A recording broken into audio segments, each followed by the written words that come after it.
Okay, ladies and gentlemen, thanks very much for your attendance here today for a very significant announcement. On behalf of the North Melbourne Football Club, I am delighted to announce that Brad Scott has accepted a 2-year contract extension, taking him through to 2020. Last year, at the end of last year, about this time last year, we embarked on a bold new plan for the club and for the rebuilding of our team that we believe is going to set us up for the next 3 to 5 years. And the announcement here today in extending Brad's contract and his agreement to coach our footy club is certainly a key pillar in that plan. It offers us a very stable platform for the team and for the club and for the footy department, and we're delighted that Brad has accepted the opportunity that we have presented to him.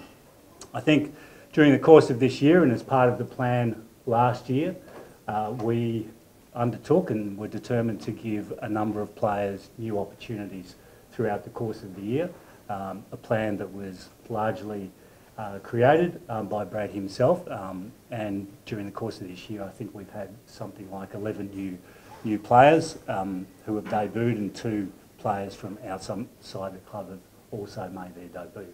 So we've been delighted with the opportunities that we've been able to give to players, and we've also been largely very happy with the way the team has performed throughout the course of the year, and we're certainly tracking to the plan that was outlined by Brad and the footy department towards the end of last year.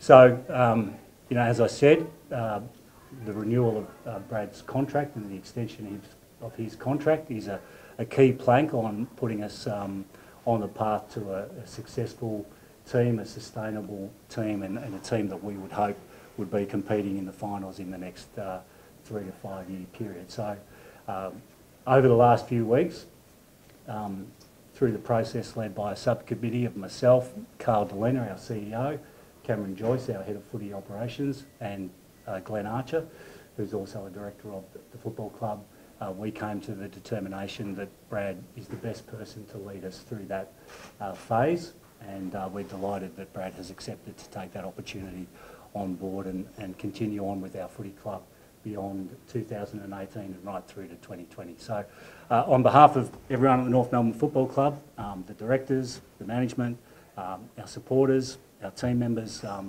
thanks Brad, and we look forward to some successful years ahead. Thanks, Ben. Cheers. Thank you. Happy to take questions.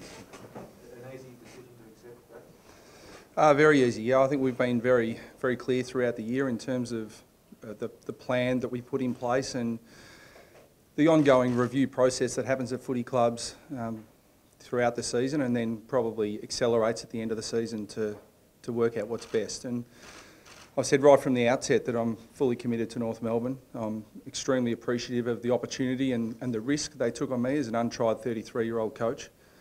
And I've been extremely impressed with the way the club has stuck to the strategy this year through periods of adversity. And when the wins aren't mounting and the losses start to stack up, people can falter at times, even if you do have a really solid strategy. And the football club's been rock solid this year, and it's just a testament to the leadership that's at the football club right at the moment, and certainly a testament to the legacy that James Brayshaw and his board have left the football club. So we're in a great position, but I think every leader needs to examine their position on a regular basis, and I said throughout the year that we would need to do that, and that I would need to have a level of comfort that the football club had all the options on the table for the next few years, and they really looked closely at those. And I was confident they'd do what they thought was best for the footy club. And right from the outset, I've said if they come to the conclusion that that's me, then this is where I'll be. What other approaches, Brad? Look, there's no doubt through my management that I would expect that people would approach my management, but from my perspective, I've made my commitment to North Melbourne clear, and I was certainly not keen to explore any other options. It was purely to work out whether I was still the best fit for North Melbourne, and as soon as the club came to that conclusion, then it was very quickly got to this result. So there was a lot of outside noise about your future. So was there a little bit of substance, or was it purely just one? The media speculation was out of control. It was always amusing to me if a lot of people were telling me what I was apparently doing when there was only one person who could answer that question, that was me, and I've been very clear in telling everyone exactly the process that we would go through, and I think that's come exactly to fruition. Did you have to go through a process of presenting your vision for the next few years and I guess talking about how, where you're going to take the club? That strategy's in place, and I've contracted until the end of 2018 as it is, so that strategy's been in place for quite some time now. So it's just reaffirming that we're on track and reaffirming that the strategy that we've got in place is still the right one. And maybe I can add to that is that the subcommittee that looked at the question of whether to extend Brad's position beyond 2018 came to the conclusion very, very quickly, and we didn't ask Brad to come back in and present. Obviously, we speak with him on a regular basis. We week to week and through our board meetings, we certainly understand where we sit within the process and against the plan that was mapped out at the end of last year. How quickly, Brad, do you think the list, obviously younger list now, can get back up and playing final? I think it's a very difficult question to answer, Nick. It depends how 17 other clubs go. But I think the competition's extremely even. We look at this year, and while we're very disappointed to have won only 6 games, there were a lot of other games that we feel we were certainly competitive in, and we lost those games for a reason, mind you. We weren't good enough to win them, but we feel that the gap is closer than it's ever been between the top teams and everyone else. So we're confident that we can work really hard and be competitive again, but the fine line between finishing up in the finals and finishing in the lower reaches of the ladder is thin as well. So it's going to be a real challenge for us, but I've got great confidence in the stability that the club's put in place, that we can build it the right way and we can be really aggressive with our strategy going forward. You spoke about the vision in those close games. Do you think you might be possibly ahead of where you thought you would have been maybe at the start of the season? Again, I think it's a very difficult one to assess in terms of where we thought we'd be. I mean, we had a whole lot of scenarios based on availability of our list, and if we had our best team together, what we thought we could realistically achieve. But I think the important thing to note is that yes, we were competitive in some games and we lost some close games, but that doesn't automatically mean we win those next year. We've got to improve significantly to be able to translate those competitive games into wins, and the competition's tighter than ever before. So we've got a really clear strategy, we've got to stick to that, and we're confident if we follow that through, then the success will come. Have you received a phone call from Ralph Carr yet? Not personally, but I've never had a phone call from Ralph Carr, so I don't expect to get one. I'll probably be more direct then. Do you confident of snaring Dustin Martin?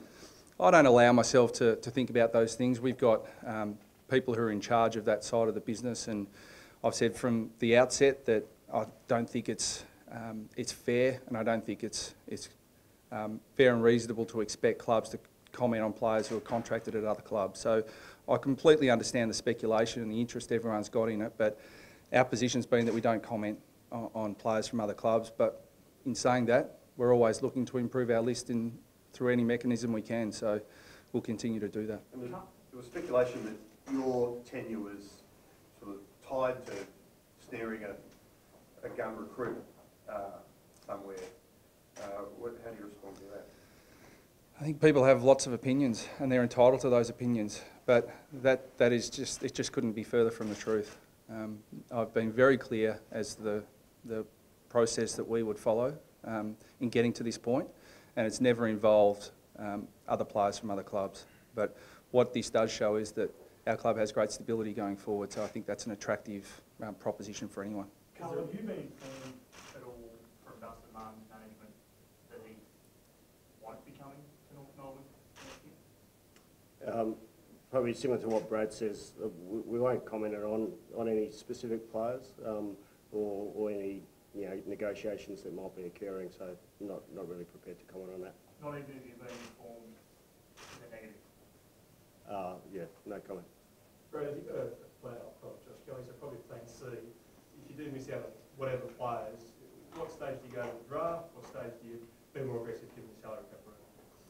Yeah, I think we've clearly the process is we assess all of those possibilities. We're not eggs all in one basket one way or the other. We have three very clear mechanisms in which we can improve our list, and that's through the draft, through the trade period and through free agency. So we'll be exploring all of those, and you weigh up the pros and cons, and there's opportunity cost to every decision you make. So we're not just simply saying we've got one strategy and that's it. We've got very clear and distinct options going forward, and you know, again, the stability that the club's got now means that we can pursue either of those that we think's best. Are you open to a trade on Todd Goldstein if someone came to you with, you know, opportunity cost, if someone came to you with something? Yeah, I think it's really unfair to individualise with certain players. So I certainly won't do that. But every club's the same. I mean, I assume every club would sit back and analyse what's best for the club. And there are some really tough decisions that you've got to make on individuals. And we have a very strong philosophy that we're club first. And we look at what's best for the club. And sometimes that's not necessarily what's best for the individual, but we'll look at all those options and do what's best for North. And do you anticipate a large turnover of players again?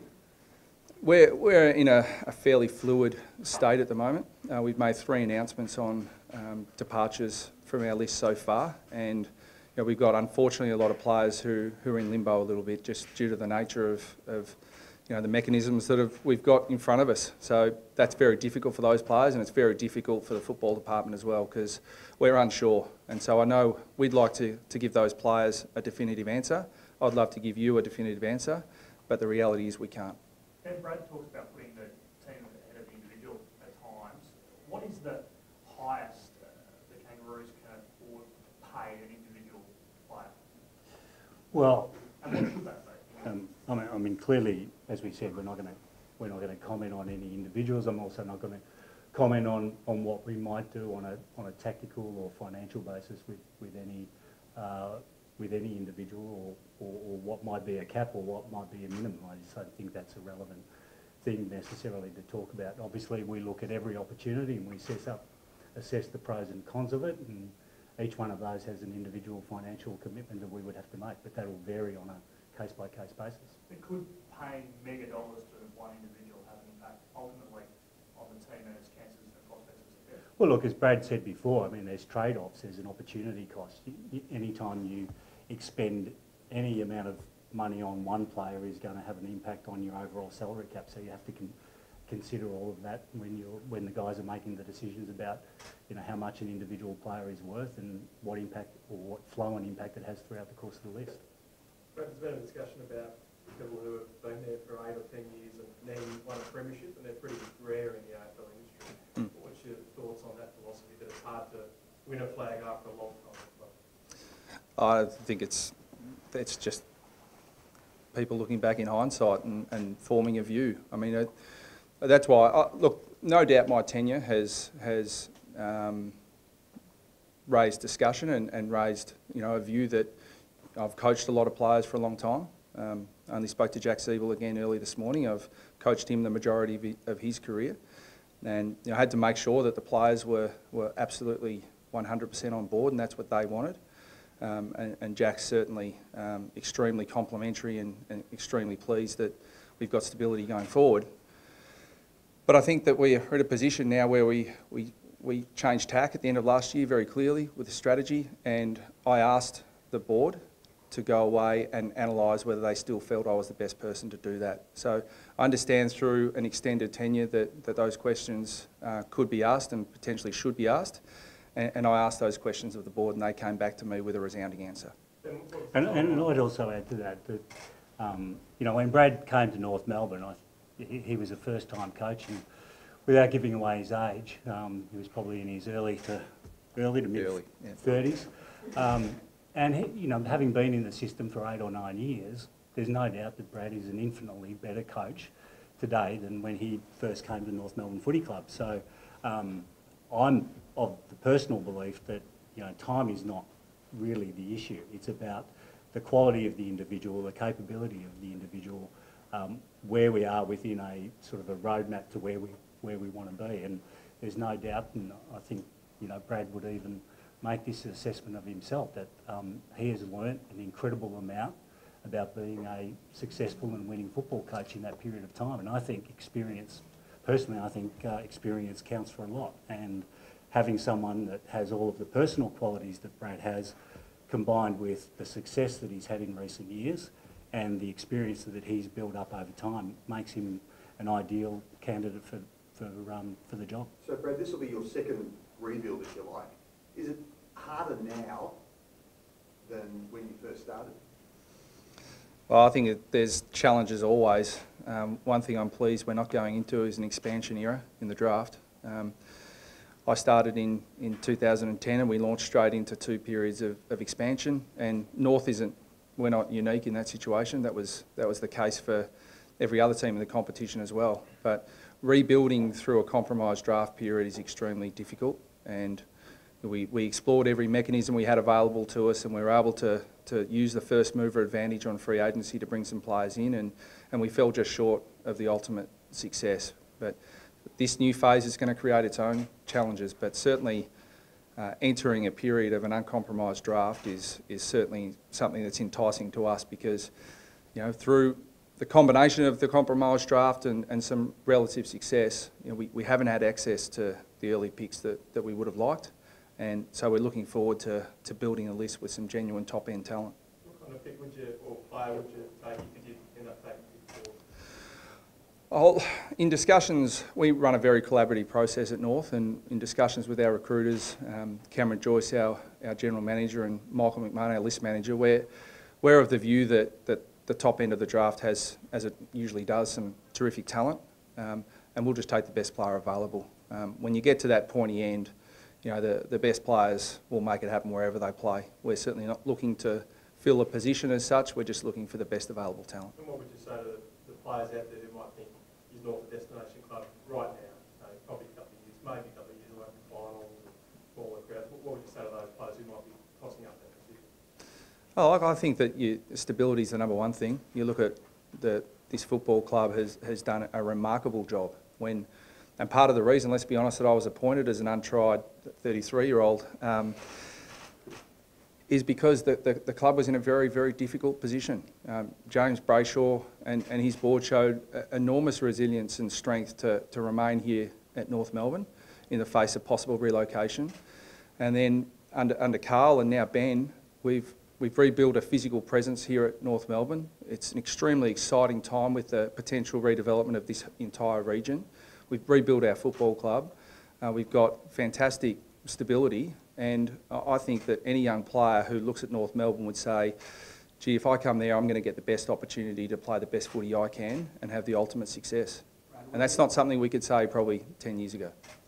Where are you at with Jared Waite and going back before? Is his future potentially tied to who you're able to or who you don't get in the trade period?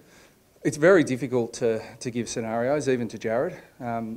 What I can say is that the players, and there are quite a few of them whose futures are uncertain, have been exceptional in their understanding, and we've had constant communication with them over the last 6 months, and they've just exemplified what we spoke about at the top of the press conference, which is whatever's best for the club.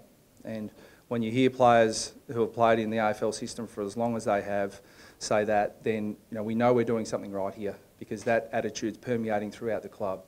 So we can't even give Jared and others exact scenarios, because we're still very fluid in our list build at the moment. So hopefully that'll resolve itself fairly quickly, but we can't add any more comment, unfortunately. Just in regards to him, is his performance, you think, at a level though that he could go around next year? Yeah, Jared's someone I love coaching. I love having him in the team. We saw from his 10 games this year that he was exceptional when he played in a variety of roles for us. And so you all see what he does on field and his capabilities on field, but we've been just as impressed with Jared and what he's brought to us off field. He's a fantastic guy to have around the locker room, and I know that our playing list would love to have Jared with us next year. But again, the club's charged with the responsibility of doing what's best for the short, medium, long term, and we'll continue to look at that. And most importantly, Jared understands that. Carl, when are you expecting an answer on the women's kit? Your guess is as good as mine. Brownlow Day now, next commission meeting, basically. I think for us it's moving in the right direction. We remain pretty confident. So a month's delay is what it is, but it's more to do with the structure, I think, of the competition and how they progress teams in down the track. So we'll just wait like everyone else. It was interesting, Carl, that the AFL Commission said they want more information from the AFL executive. Has anyone come to you saying we need more information from you as a club? Yeah, I don't think it's specific to the club bids. What it is the structure of the competition. How many teams do you bring in now? And how do you progress other teams into the competition over time, and what does that look like? And I think that's where all the debate's happening at the moment. And you've said it before, but is it worth reiterating about the future of this club right here? You know, is there ever a time in the future where you consider more games or more of an impact in Tasmania? Look, the first thing I'd say is that this is our headquarters. It will always be our headquarters. We've committed to here with a VFL side. There's a redevelopment going on here, both within the precinct and within the facilities here itself. So we will always be a team based here at Arden Street. It's our spiritual home. We want to be a Melbourne team, a Melbourne-based team. We think we can play a great role within the competition and also the community. So I'd say that first and foremost. We've got a 5-year agreement with the Tasmanian government and Football Tasmania and our partners in Tasmania to play 3 games there. We're very happy with the way that's going at the moment. I think we've shown great commitment to not only play but also to work with the local football stakeholders to grow the game, and I think that's even further enhanced with what we're doing with our AFLW bid. Should someone come to us in the next 3, 5, 10-year period and say, would you play an extra game in Tasmania? Of course, we'd have a look at that. But there's a lot of factors to weigh up with that. There's the new financial proposal for playing at Etihad as well. So we'd have to consider all those factors. But we are absolutely 100% committed to Arden Street, and we will always be based here. Is that supposed to be finalised, the Etihad stuff with the AFL taking over the ownership in terms of what the stadium deals will look like for the next decade? No, well, I wouldn't say that it's close to being finalised.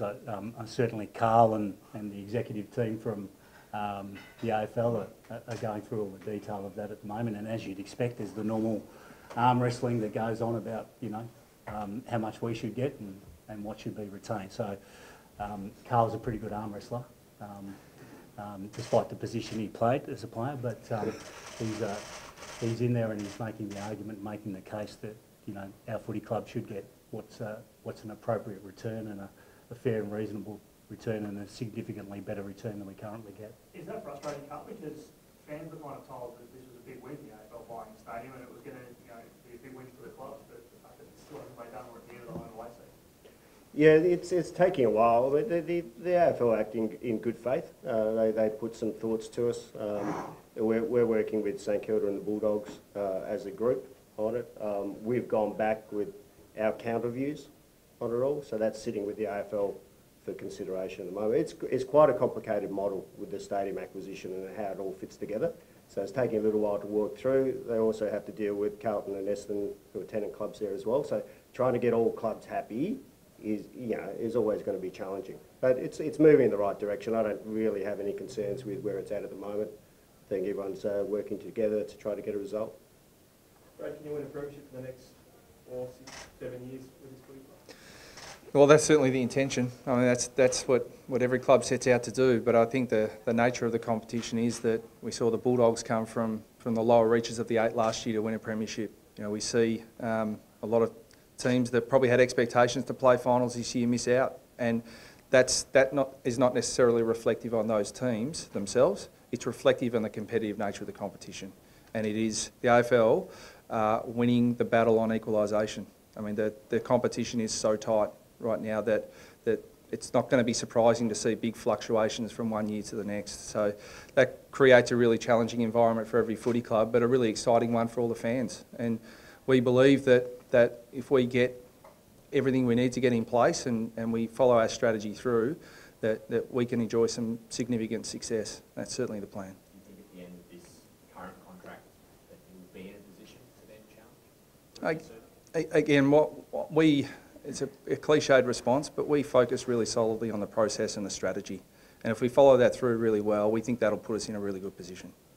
Are you expecting much change to your coaching staff at the end of the year? No, again, we've looked to some significant stability there. I've got enormous confidence in my assistant coaches, led by Darren Crocker, who I feel is a senior coach in his own right. He's been terrific for me, great support, and go right through to Lee Tudor and Josh Drummond, and all the guys have been terrific for me and for the footy club. So we won't have a lot of change this year. Just Ben Brown's contract, have any progress on when the extension past 2018? Yeah, I can't comment. Yeah, I mean, discussions are continuing. I think it's all moving in the right direction. No dramas.